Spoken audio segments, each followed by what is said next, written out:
Bonjour chers amis traders, petite vidéo pour tenter d'expliquer le mécanisme d'absorption. Alors on n'aura peut-être pas une absorption en temps réel aujourd'hui, mais on va essayer d'expliquer en tout cas le phénomène d'ordre iceberg. Vous avez un graphique correspondant à Sierra Chart sur l'Eurostoxx 50 avec le level 2, c'est-à-dire en gros bien sûr le carnet d'ordre, le tape bon, j'ai rajouté un graphique avec les outils classiques que sont le profil de volume par prix, le VWAP. Et là, ce sont des bougies 4 ticks reversal, c'est-à-dire qu'une nouvelle bougie se forme uniquement lorsqu'il y a un changement de direction d'au moins 4 ticks. Ça permet d'avoir une visibilité un petit peu plus claire de ce que font, en tout cas en scalping, les mouvements à très court terme. Ici, j'ai mis un filtre volontairement élevé sur le tape, c'est-à-dire qu'on ne voit pas les ordres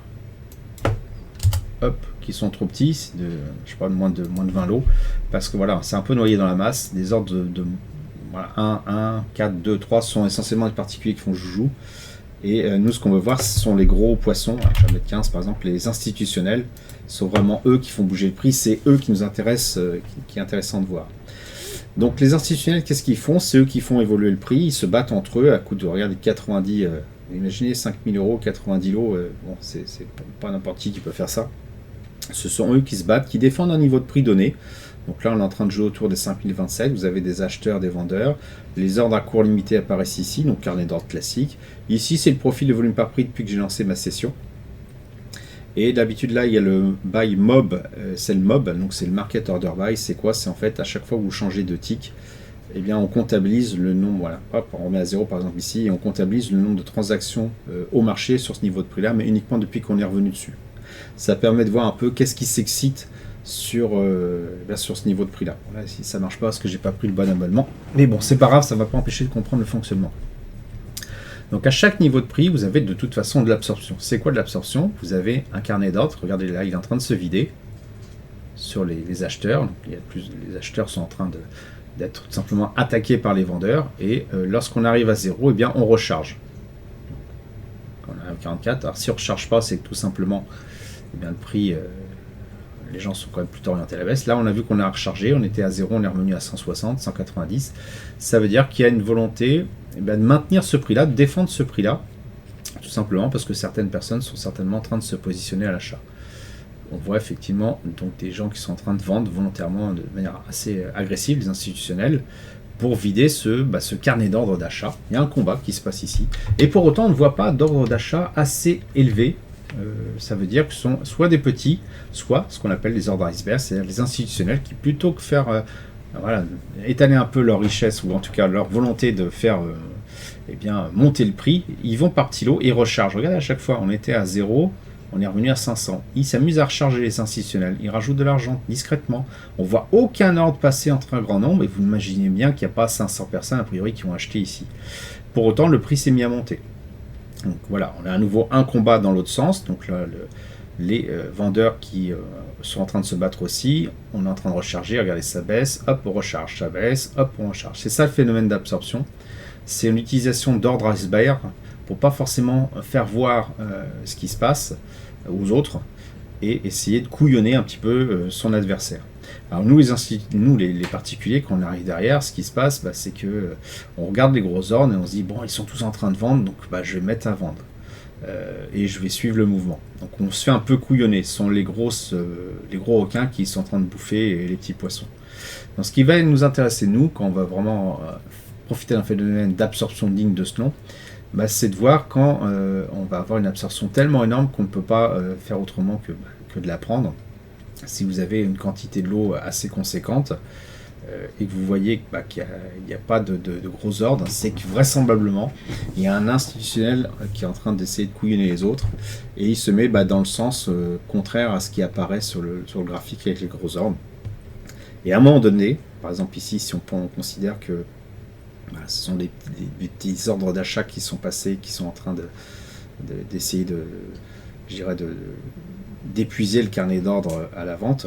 À un moment donné, ce qui va se passer, c'est que le prix va exploser dans ce sens-là, et donc on a tout intérêt à se mettre là, par exemple, dès maintenant, pourquoi pas en positionnement à l'achat.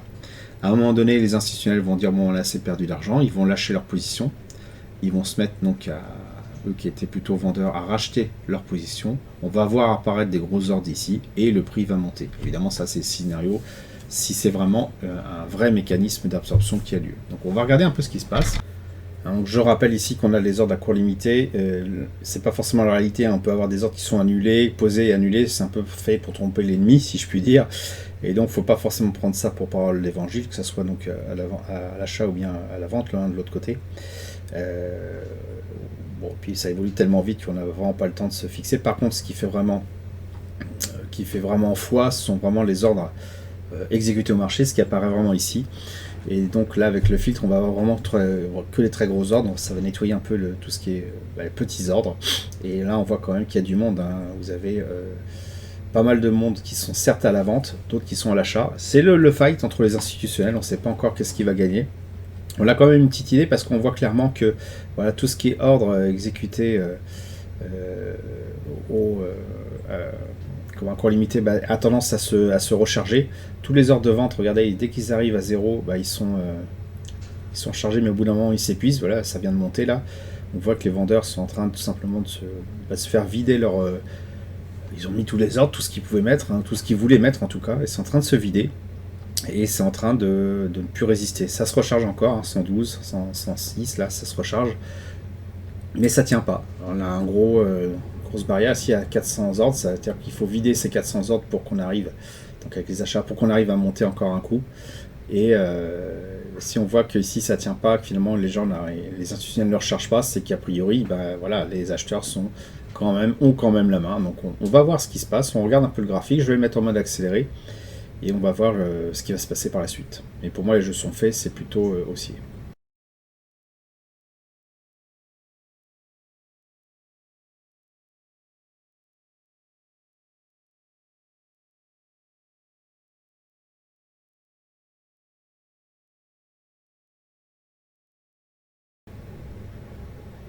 Donc là, on va arriver sur le niveau VWAP supérieur, hein, aux alentours de 5040, 5041. On va commencer à avoir voilà, des ordres de vente, tout simplement des prises de bénéfices.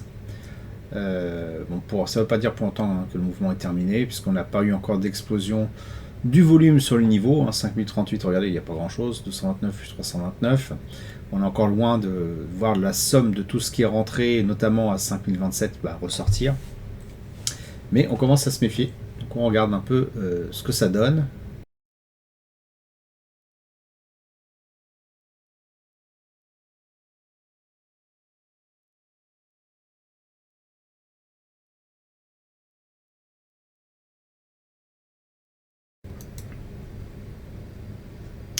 Alors ici, donc on commence à avoir pas mal d'ordres de vente. Ah oula, un gros ordre d'achat, 359, c'est costaud là. Je sais pas trop ce que ça veut dire. Est-ce que ce sont des prises à contre-pied finalement de gens qui ressortent vraiment en mode panique? C'est impressionnant. Quoi qu'il en soit, c'est bizarre. C'est pas très subtil, 359 sur les 5039. Certainement un niveau clé. Ça va certainement changer la donne. Donc là, on a toujours des petits ordres de vente filtrés, hein, au-dessus de 15. Mais on en a quand même de plus en plus. Je pense qu'il y a tout simplement une prise de bénéfice qui est en train de se faire. Et puis le niveau à 5039, on a vu que les volumes ont vraiment augmenté. Je pense que là c'était un bon moment pour sortir, c'était pas déjà le cas par rapport à notre prise de position initiale. Est-ce que maintenant on va assister à un phénomène d'absorption dans l'autre sens? Je pense pas, parce que là c'est tellement évident, on arrive sur le VWAP et autres, que on va tout simplement avoir un transfert de richesse. Regardons un peu ce qui se passe. Toujours du fight entre acheteurs et vendeurs, mais jusque là rien de transcendant, ça se recharge à chaque fois. On a toujours que des petits ordres, puisqu'on ne voit rien de gros apparaître sur le côté droit, en tout cas rien de transcendant.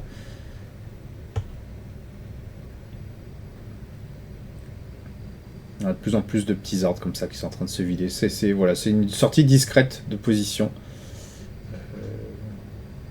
Le prix pour autant va se maintenir. Peut-être qu'on est en train de simplement de vider le carnet d'ordre des retardataires qui achètent, tout à fait possible, des petits acheteurs. Donc un bon moment pour sortir de position, clairement.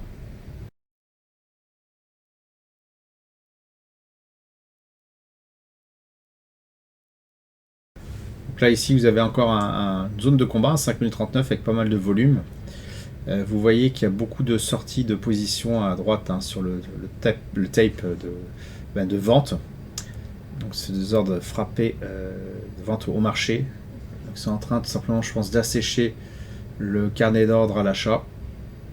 On voit effectivement que le carnet d'ordre en haut à droite de vente, hein, et ne bouge pas beaucoup, alors que le carnet d'ordre en bas à gauche, donc les achats, 374, 407, c'est en train de bouger à une vitesse pas possible. On est en train d'épuiser vraiment les acheteurs, le prix ne bouge pas forcément plus pour autant. Clairement là vous avez l'absorption dans l'autre sens, simplement une sortie de trade qui est en train de se faire en mode discret, parce qu'on voit pas de très gros ordres. Il y en a quand même quelques-uns à 62 là, c'est forcément avec le nombre de lots qui ont été achetés tout à l'heure, faut quand même sortir à un moment donné.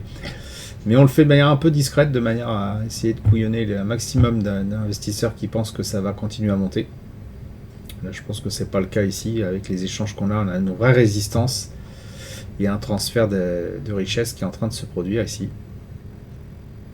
Ah, il y a encore des acheteurs en 100, 5039. Il y a du fight. Là, c'est pas des acheteurs particuliers, hein, 100. C'est clairement un institutionnel qui espère pouvoir faire monter le prix, qui essaie de défendre ce niveau de 5039. Donc, peut-être pas de l'absorption ici, on a vraiment du fight, mais vraiment, on voit que le prix ne monte pas. Et tout ça, ce prix, il ne monte pas parce qu'il y a beaucoup de petits achats, de petits ordres qui sont passés dans la partie en haut à droite, la vente à court limité. On est en train de recharger un maximum pour assécher le carnet d'ordre à l'achat, y compris avec les gros ordres, comme là, on vient de voir, là, les 100. Clairement, il y a une absorption vers le bas. Là. Absorption de particuliers, mais aussi d'institutionnels, hein, ça se fight entre eux. Voilà, énormément d'ordres à court limité à la vente en haut à droite.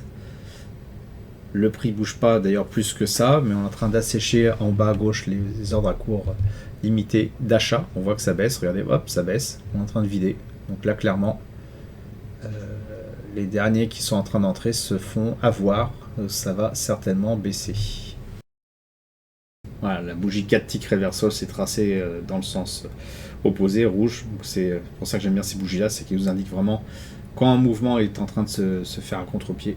Et là, clairement, on est en train de sortir de ce mouvement haussier qui a parcouru finalement de manière assez traditionnelle la bande de VWAP, qui va certainement revenir sur le VWAP lui-même.